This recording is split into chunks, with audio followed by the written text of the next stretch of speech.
Hi, I'm Darrin Peppard. Welcome to the Leaning into Leadership podcast, the podcast dedicated to today's hardworking leader. Join me every Sunday for leadership insight, inspiration, and a little pep talk to keep you rolling down your road to awesome. Ladies and gentlemen, welcome into the Leaning into Leadership podcast. I'm so happy that you took the time to listen in. This week on the podcast, my guest is Dan Wolfe. Dan is the author of a hot new book, folks, Becoming the Change, 5 Essential Elements to Being Your Best Self. This is not your everyday social emotional learning book. This is a book that's about you. It's a book about me. It's how each one of us takes control of those 5 essential elements and works to be the best individual we can be. It is an absolutely brilliant read, folks. I highly recommend you check that thing out.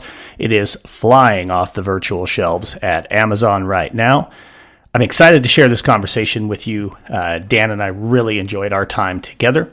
Before we get to that, just a real quick reminder that this is the time, school leaders, to be thinking about how you're going to welcome your staff back in the fall.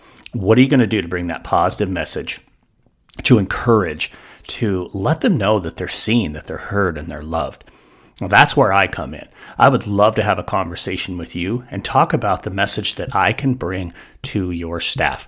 I want to come speak with your staff. I want to work with your student leaders. I want to help you set your school year up for success.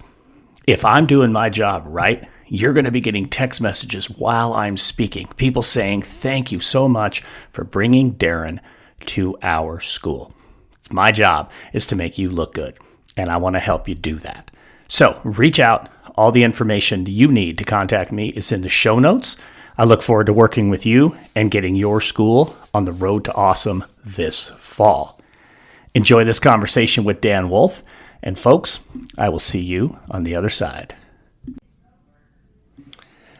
All right, Dan, thank you so much for joining me on the Leaning into Leadership podcast. Man, I'm fired up for this conversation. I hope things are going well for you down there in Florida. I know you guys are done with school, so it's got to be feeling good, right?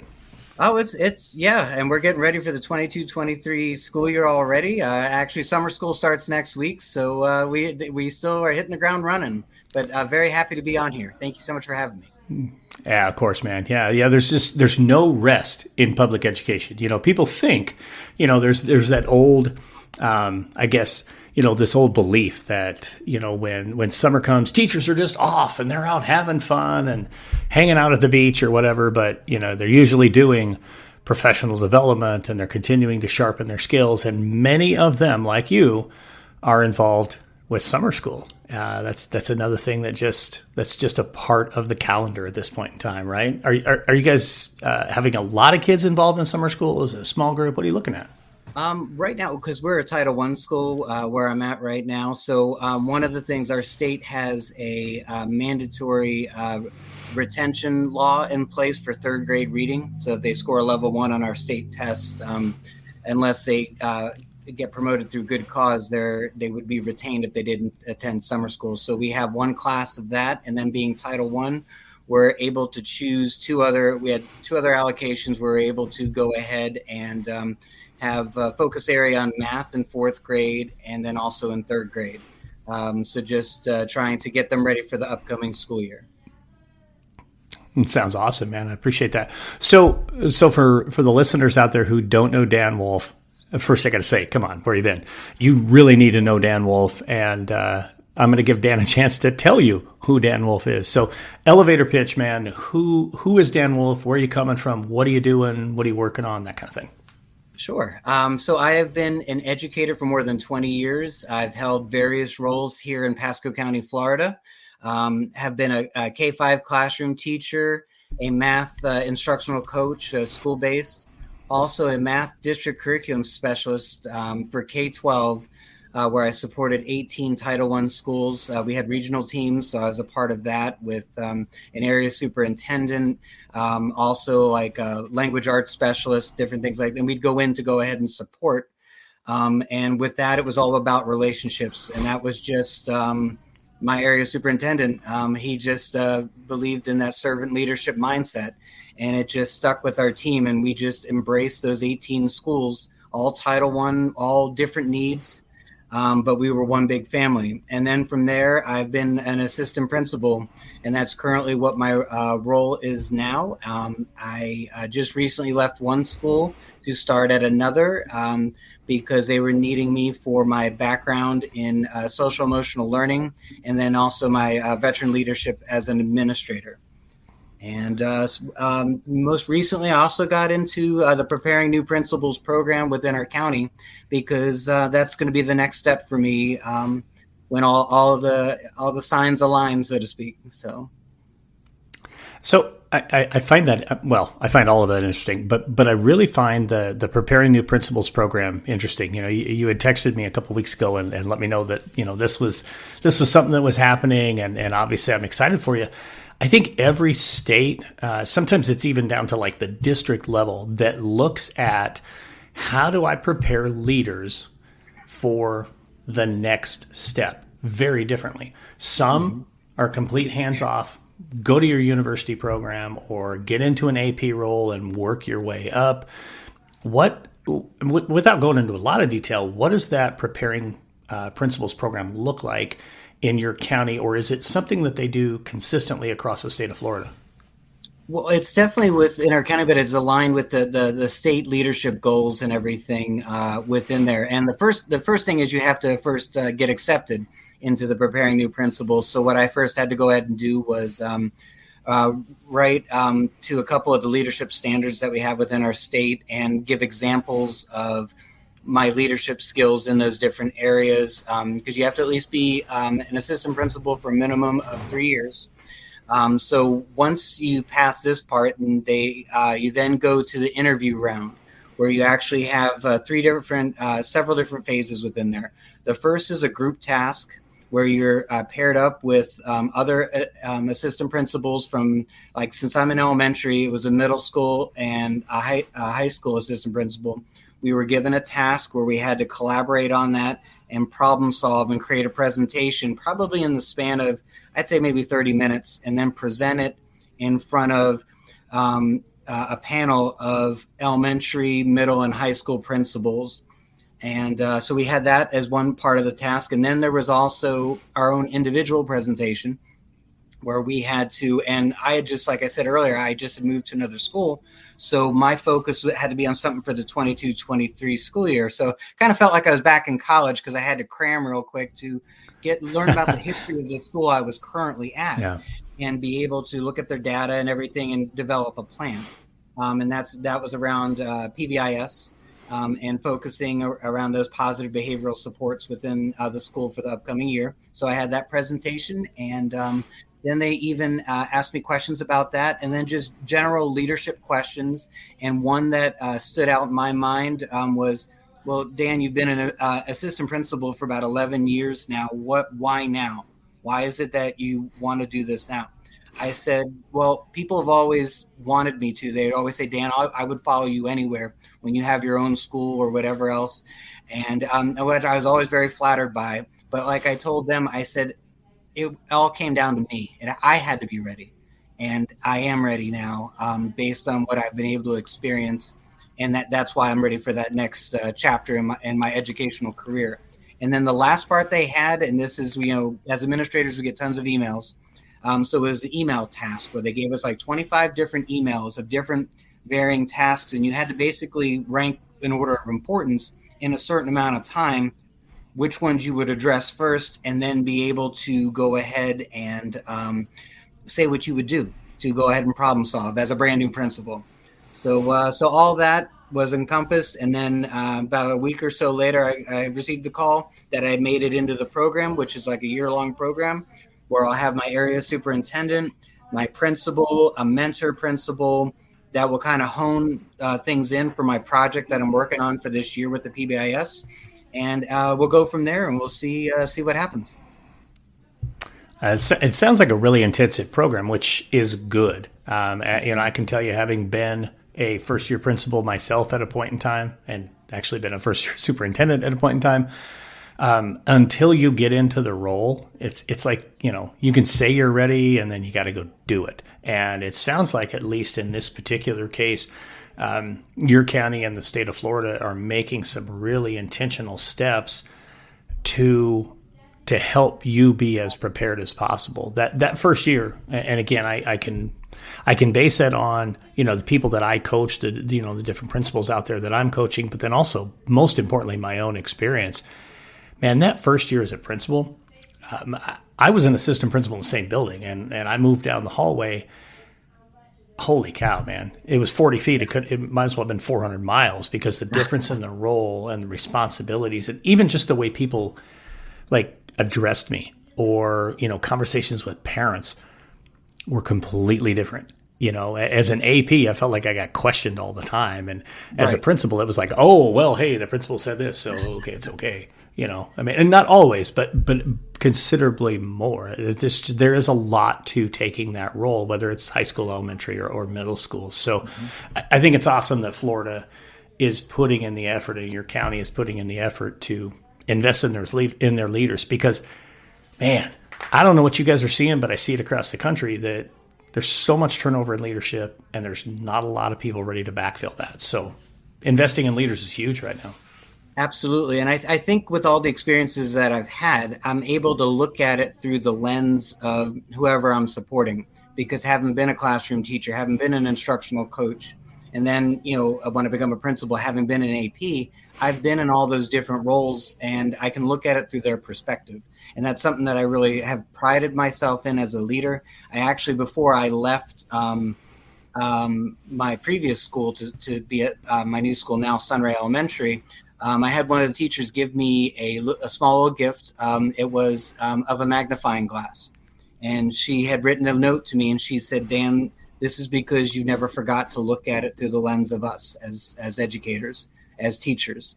And that just meant the world to me. And I actually have it up on my corkboard in my office to serve as a daily reminder, because you don't ever want to forget where you came from.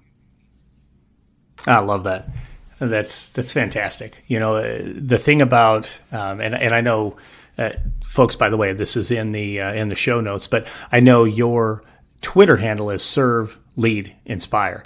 And I mean, that just hits it right on the nose right there. As a servant leader, being that person that doesn't forget what it is that the folks we're charged with leading are going through. I got to ask, I'm curious about this, because, I want to say we're coming out of this pandemic. I don't know if we really are or not. I sure hope so. Right. But as I progress through my leadership career, I mean, there was always those times where somebody might say, well, you don't know what it's like to be in the classroom. Well, yeah, I was in the classroom for 11 years, or as a superintendent, what was it like for you when you were a principal? Because I did that. I was an assistant principal. So like you, living those different roles.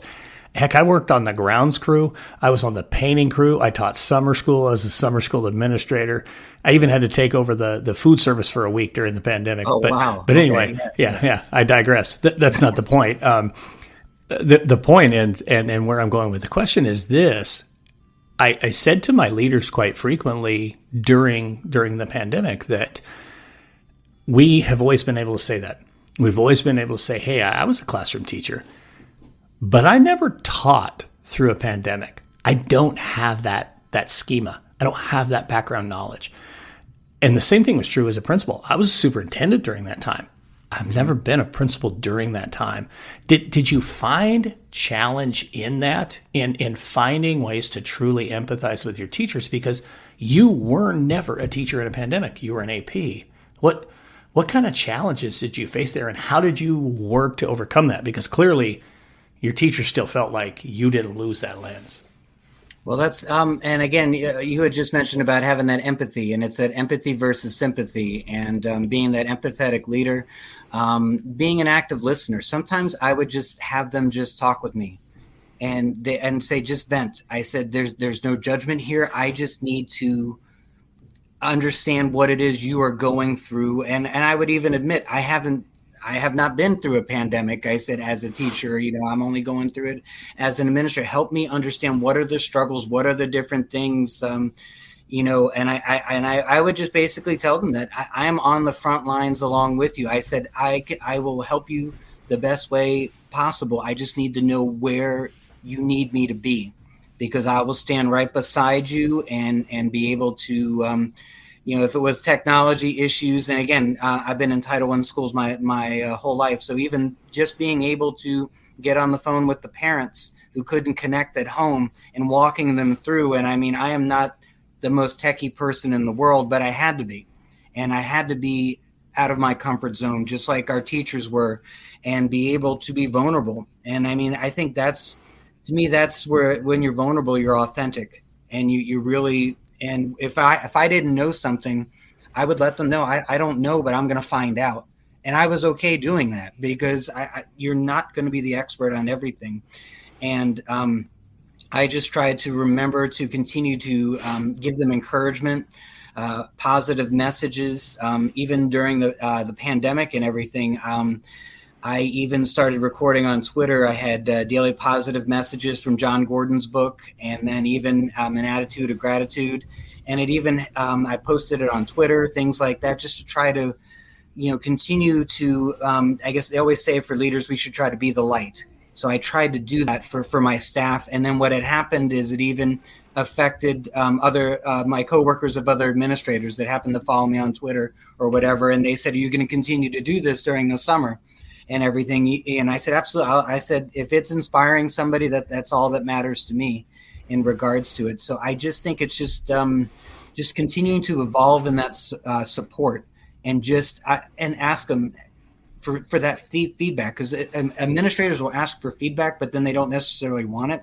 And I want people to be real with me, because that's the only way that I know we can change. And I never like the saying that it's my school or anything. It's our school, no matter what it will be. Even when I become a principal, they said, oh, when you have your own school. I said, no, it's not going to be my own school. It's going to be our school together. It's always going to be that together feeling. I think that's one of the most important elements in leadership, when we make it about all of us as opposed to us as individuals.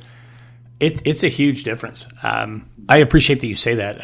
To be honest with you, I was never one who would refer to it as my school either. It was always, no, this is our school. This is, I'm just the guy who's blessed to be able to, to work with all of you, not even necessarily lead you, but work with all of you and be a part of that. So I think that's incredible that you say it that way. I appreciate that so much. So let's shift gears just a little bit. So you have a brand new book that has just come out. A really exciting book too, by the way, folks. Becoming the Change: 5 Essential Elements to Being Your Best Self. Honored and excited to say that it's Road to Awesome that has published this book. But I mean, outside of that, man, this is truly a great book. You and I were talking about this before we hit record, that there's just so many layers to this thing. And this is not your basic social emotional learning, go do X, Y, and Z kind of book. In fact, it's not even focused like on here's how you go do this in your classroom. This is about me. I read this book, and it's about me. It's about whomever the reader is, being your own best self. It's not about what you go and do in the classroom. It's not this extra thing. So talk a little bit about, like, first, where did the inspiration for this book come from? Because again, it's an incredible book.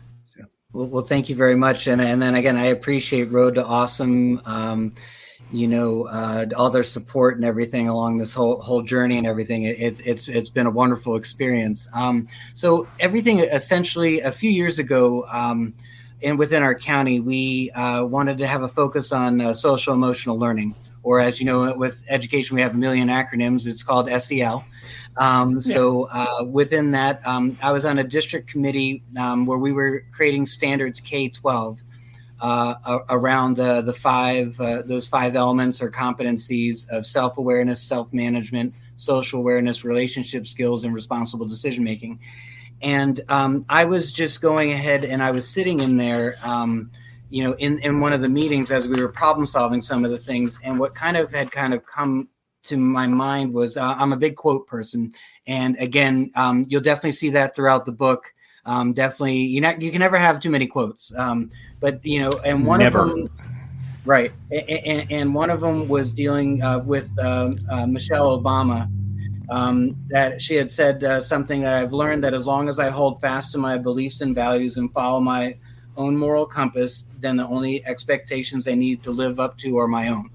And when I saw that same morning and I was in this meeting, it just connected with those 5 areas. I thought of a compass, the visual of that, self-awareness at the epicenter of that compass, and then the 4 cardinal directions of, those other areas.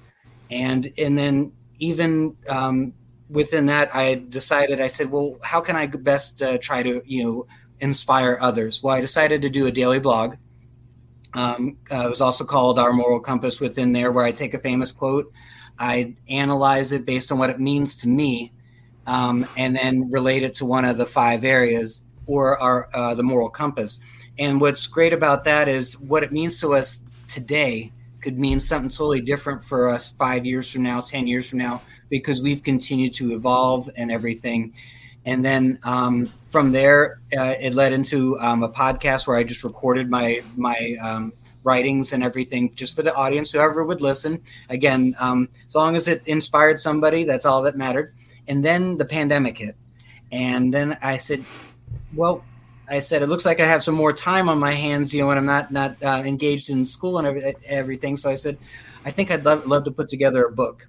And so I was able to go ahead and put together this book, which eventually becoming the change within there. And that's like when you think of a butterfly goes from a caterpillar, and it's the evolution into that butterfly. And that's what we all are as human beings. We're a work in progress. We're constantly evolving. We're constantly changing based on our experiences.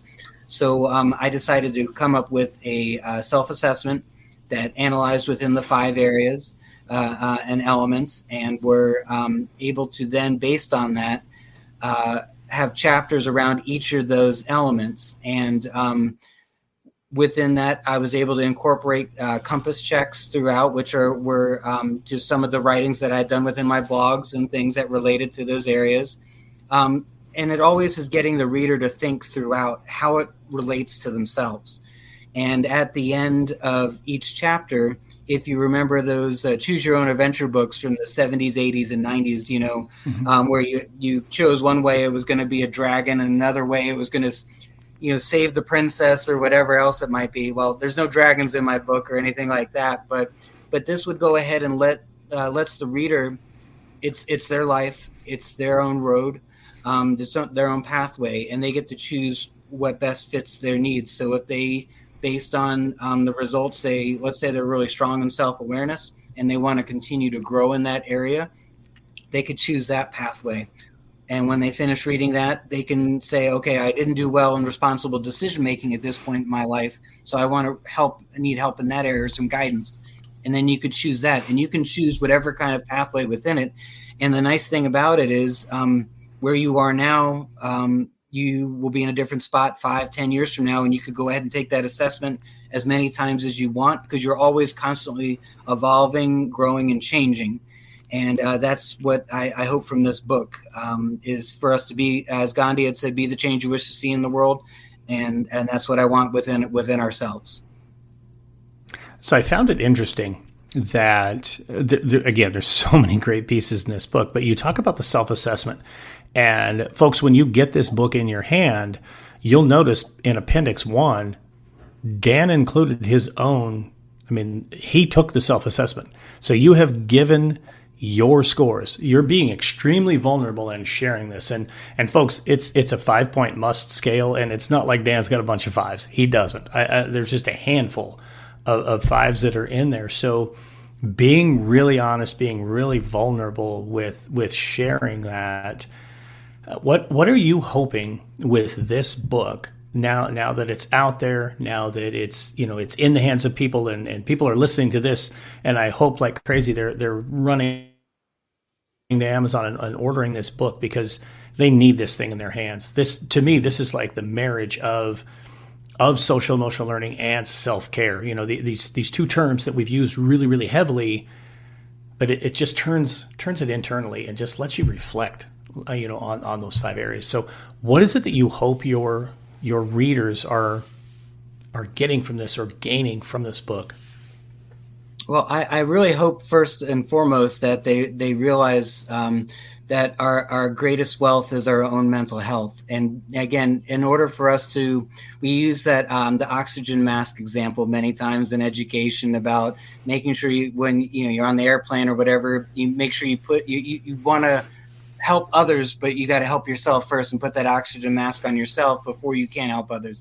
And that's really what I want for the readers to be able to take away from this book, is to be able to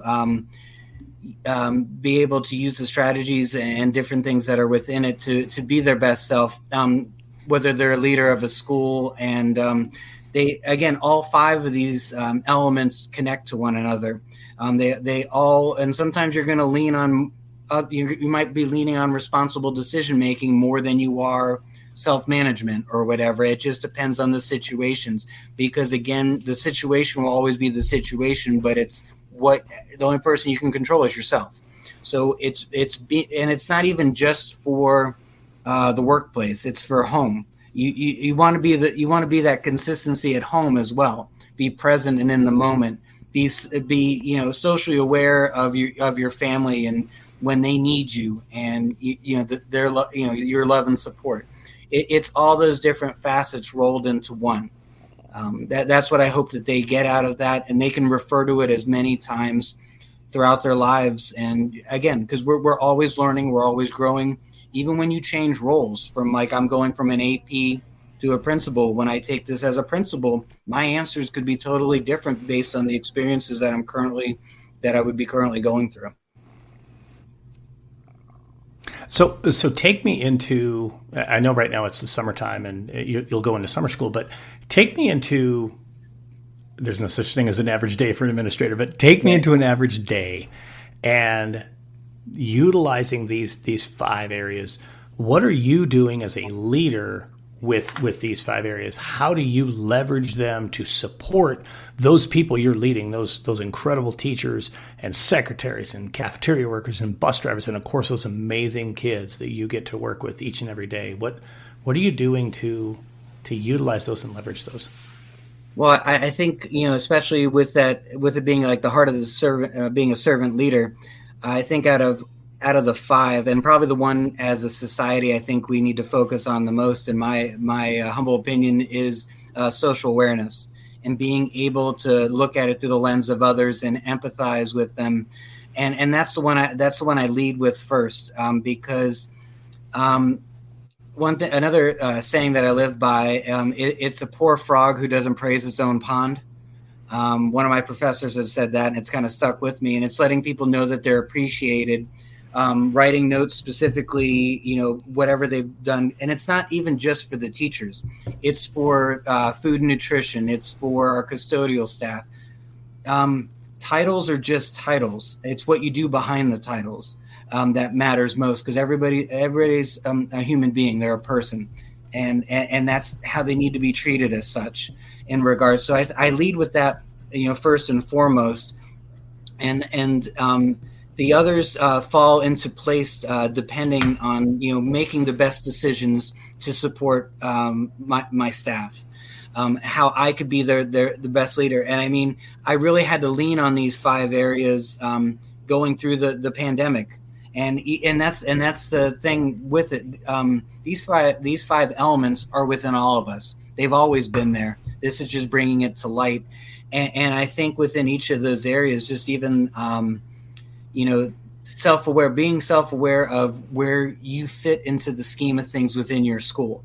Yes, I'm the assistant principal, but I'm one small piece of this puzzle, and all the pieces need to connect together. And I need to see how to best unite that to be able to, pandemic or not, help lead that charge and be there for them. And that's including our students and everything, because I tell our students all the time, my job is to keep you safe and your job is to help keep it safe. And it's that commitment. And in everything I do, I feel like those 5 elements are interwoven into my core, I think is the best. And I'm always reminded of that, just on a daily basis. And I try to reflect. And as a leader, you have to reflect. I didn't do a great job with, self-management this day in this situation or whatever. What could I do differently to go ahead and improve in that? And it's just being mindful and realizing, perfection is a myth. You're never going to have it. So that should take the pressure off right away. And that's what I try to tell the teachers too, because I know that they're perfectionists at heart too. That's just who they are, so. Yeah. Oh, 100%, man. Yeah. That's one of the biggest challenges, I think, in our profession is, number one, we always want to pour into somebody else. And number two, we always want things to be perfect. I was on a call with a client yesterday, and I remember telling her that, you're going to make 10,000 decisions a day as a school leader, and you might make 3 not so good decisions. Don't beat yourself up over 3 that don't go well when you did 9,997 really well. Focus on the good. We really struggle with that. And, it's interesting. You're talking about, focusing now on PBIS in this new school that you're in. And you and I we were talking about this before we came on and hit the record button. But it really comes back to what it is that we're looking for, right? I mean, if we're going to focus on those couple of things that didn't go right, whether it's us or one of our students or one of our own children or cars in traffic or whatever, right, you can always find negatives. But you got to pour yourself really into those positives, right? And look for the great things that are happening around you. Because I'm sure the school you were in, yeah, they brought you there. Hey, let's turn some things around. But I'll bet you there's a lot of really good things happening there, right? Absolutely. And I mean, and that's, where you need to celebrate. You need to celebrate those wins. And, I've always been a person that's lived my life as half glass full. That's just how I am in regards to it. And then just seeing what those positives, I mean, even when I was in the classroom and my kids would, if one of the kids was upset because they missed a certain amount of questions on an assignment, I said, but look at how many you got right. I said, you didn't know that beforehand. So it's just and then that's what I want to be able to do with the new school I'm at too, is finding those positives. And then like I told them today in one of our meetings, intentional planning leads to intentional student outcomes. Whatever we lay down ahead of us is going to, our students will be reaping those rewards years down the line. And that we just have to always be mindful of that. Things are not always our best laid plans are not always going to go the way we may have wanted to, but then we learn from it. We go ahead and readjust. It's much like, that's why like Bill Belichick and them have 20 plays, 20 offensive plays to start off a game to see what works, what doesn't. As educators, we need to have that same kind of mindset. We're going to have 20 different educational plays of what we're going to be able to go ahead and do, and see what things are working and and we just adjust. And that's just how we grow. Because again, we're expecting a lot of these same things out of our kids, to be vulnerable and things like that. But we need to listen to ourselves more and take that advice for what it's worth, for when we're doing things for them. Man, you could have gone anybody but Belichick, man. I tell you what. I know this is not a sports podcast, but come on. Okay, all right. Okay. Yes, I don't know if I saved myself there. So, man, all right, okay. And I did not know you were a Bronco fan. And I didn't ask you or pay you to say that, but of course I am a huge Bronco fan, and yes. But Belichick's probably the right example there. He really is. I want to come back to something you just said, and folks. Every episode, we have guests dropping incredible leadership gold nuggets. Dan just dropped one. If you didn't pick it up, holy cow, hit record or actually just listen to what I'm going to say, because I'm going to say it again for him. Intentional planning leads to intentional student outcomes.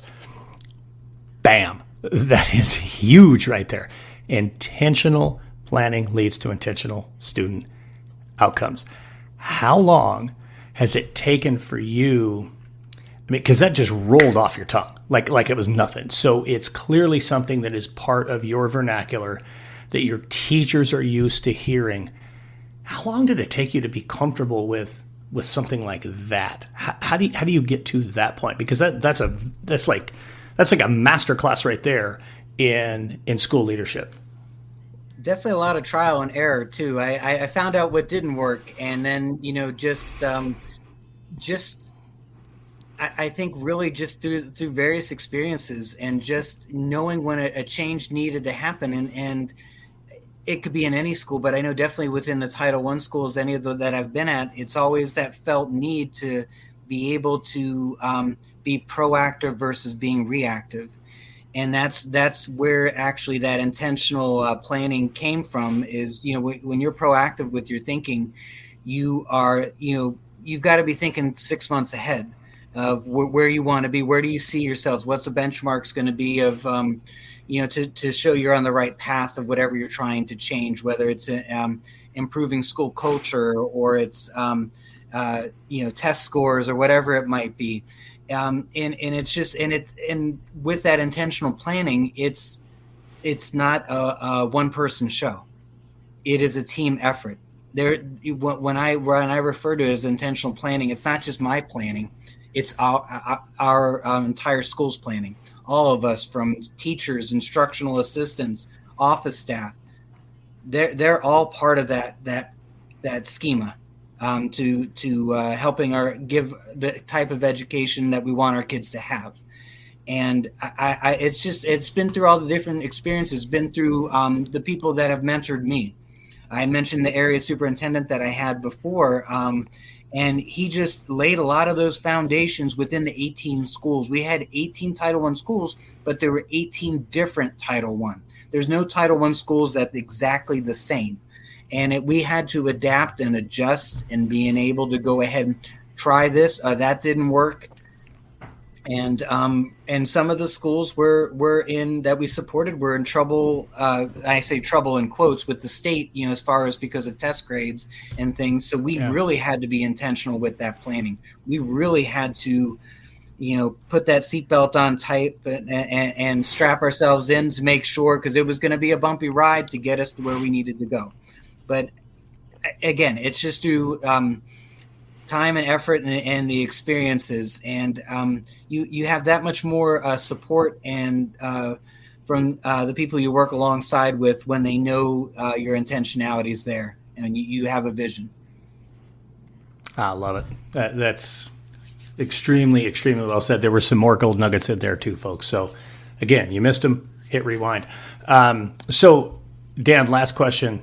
Same last question for everybody on the podcast. This is the Leaning Into Leadership podcast. Man, outside of all the incredible stuff you've already put out there, how are you leaning into leadership right now? Well, I think for me, and I think with the leaning into leadership, I'm actually also embracing it, embracing the type of leader that I'm becoming. I'm still a work in progress, but I feel like I'm embracing my destiny at the same time. I'm continuing to hone my skills by living my mantra of serving, leading, and inspiring. Serve, lead, and inspire, and that's through the content I'm able to go ahead and produce out there with my blog and podcast. But then even what I'm able to do alongside my teachers. And learning right along with them, attending trainings that they're attending this summer, being that active learner. It's not like we set up the trainings and we go away and plan for something else. We're right there next to them every step of the way, because if they see my commitment, they're going to be that much more committed to the process, because it's all one team. And it's just trying to embody those 5 essential elements that are within my book each and every day. That's how I'm embracing the leadership. And just as we're evolving as human beings, I'm still evolving as a leader. I'm still not done yet. I still got a lot to do. I love it, man. This was a great conversation. Dan, I appreciate so much having you here on the Leaning Into Leadership podcast. Again, folks, the book is out. You don't want to miss this thing. Becoming the Change, 5 Essential Elements to Being Your Best Self. Grab it on Amazon. Dan, Thank you so much for being on the podcast, buddy. It was great to see you. Thank you for the conversation. All right. Thanks so much, Darrin. Take care. Man, that was just a fantastic conversation. Two things really that stand out to me that Dan talked about there. Early in the interview, he talked about that leadership is what you do behind the title, that it's really not about whatever title you might carry, but that anybody really has the opportunity to lead regardless the position that they hold. And I really appreciate that. I think that's something we tend to lose sight of sometimes in both directions. One, people maybe don't feel that they can lead because they don't have a title. And then sometimes people who have a title fail to lead simply because they think they have a title. People are going to do what they tell them to do, or that they get to decide all of these different things, when in reality, leadership is about bringing people together. It's about supporting people and about moving towards that common good. I really appreciated that piece. The other thing that Dan talked about, and this one just blew me away, I ended up sharing this one the very night that we did this interview on Twitter. He said, intentional planning leads to intentional student outcomes. You know, the work that I do with leadership teams, the high performance leadership work, is all about gaining that leadership clarity. And I really appreciated how Dan hit this here. If we are really intentional about the planning, about the efforts that we put into stuff in advance, that leads to those intentional outcomes. When we're not intentional, when we don't have that extreme clarity we need, that's when we tend to run into problems. That's when we get ourselves partway down through the school year and we look back and we're like, man, why are we not progressing the way we want to progress? Well, here's why. Because we failed to be intentional from the beginning. I love that phrase. Again, I think it's so important. I'm going to say it one more time. Intentional planning leads to intentional student outcomes. Thank you, Dan Wolfe, for being on the Leading into Leadership podcast. And now it's time for a pep talk. So earlier this week, I dropped a blog post. And in that particular blog post, I talked about the adult bully. You know, this has become such a prevalent part of our society, and I don't have the ability to change it. None of us really do. But all we can do is focus on our individual self. I think this is really timely, especially with Dan's book, Becoming the Change, 5 Essential Elements to Being Your Best Self.